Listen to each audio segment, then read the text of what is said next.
changes, and where will funding for additional expenses be coming from? So Monica Ramey is Vice President of FATM, is supposed to be there, but she is running a little late.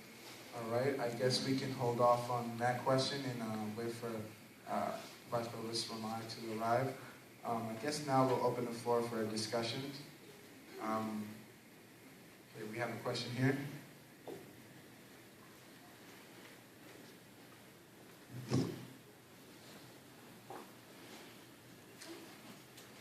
Hi, so I've got a couple of questions or concerns. One is I'd like to know if we do start having a sworn police force, who does the training?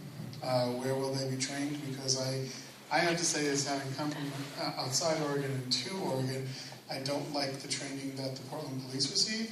So I'm wondering whether a different method of training can be given for our people.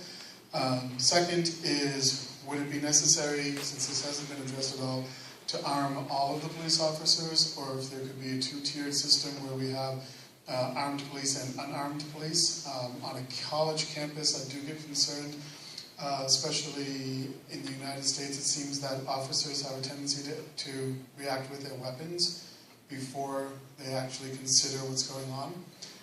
And that is something that does concern me, especially on our campus, which is the more radical of the campuses in Oregon. So those are two concerns I have, and I also want to know how it's going to be paid for, so when Monica gets here, that would be very good. And the last thing I would like to know is if it could be put in writing from the administration side, exactly what student involvement would be to ensure that students have a in writing, agreed upon method of oversight, because I think student oversight, we don't have the experience necessarily, but I think students' values need to be included in oversight of a police force for our community. But I think that having a police force for our community might be a good idea. And Portland police look at a very different thing than they do when they're here. And if we were to contract with Portland Police, then they're answerable to the police department, the police union, and the mayor. And if we have our own police force, they would be answerable to the university and the students. And so it does sound like of those two options, our own is a better idea.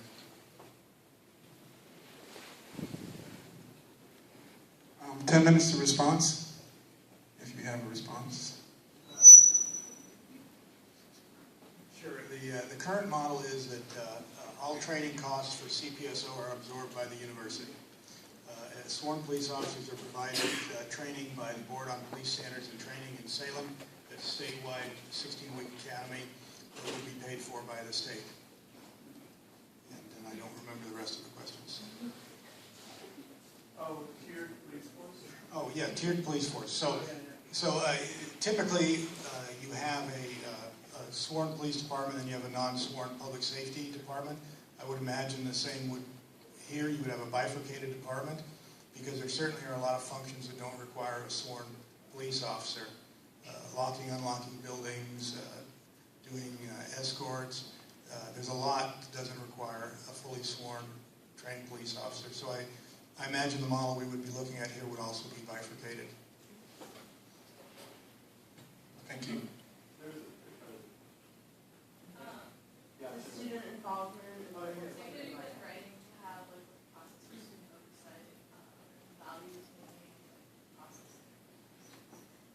I certainly think there could be. I mean, that's within the statute. The statute says it compels oversight. What that looks like hasn't been defined. So.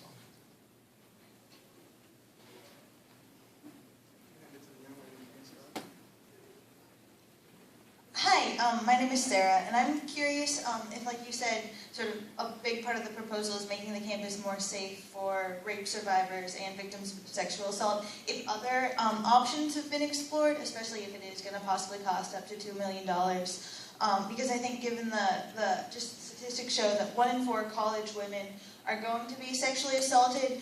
80% are assaulted by someone they know. It's not the sort of victim that happens over behind a tree somewhere. It's And so I think, and then on top of that, most people, most women don't report anything because of the high victim blaming culture that we have. And I think that really the solution is going to come in and supporting a culture where people can talk about it, where women have networks that they can go, where they feel safe to talk about what's happened to them.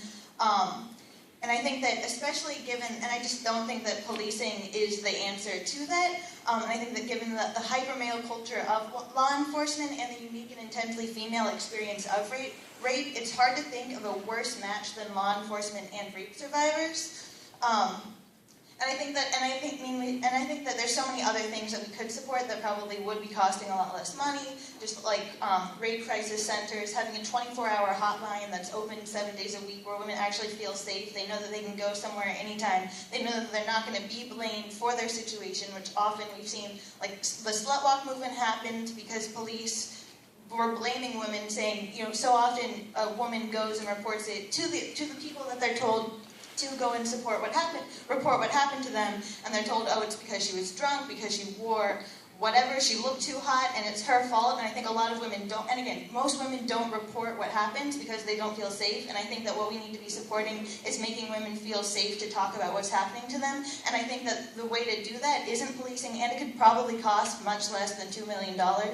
And I think also just because another piece of it was supporting students with mental health issues, I think we've seen all across Portland that the police are not the answer to mental health patients. There's been so many shootings of mental health victims, and the problem is that police aren't trained to do this work, this kind of social service support work that students, and especially female students need. Everyone could use better counseling services, and I think we need to be going back. And I'm curious if other options have been explored. I think the answers to the question that we're just sort of assuming is the answer should be something that is much different than policing. So I'm curious if that is on the table at all.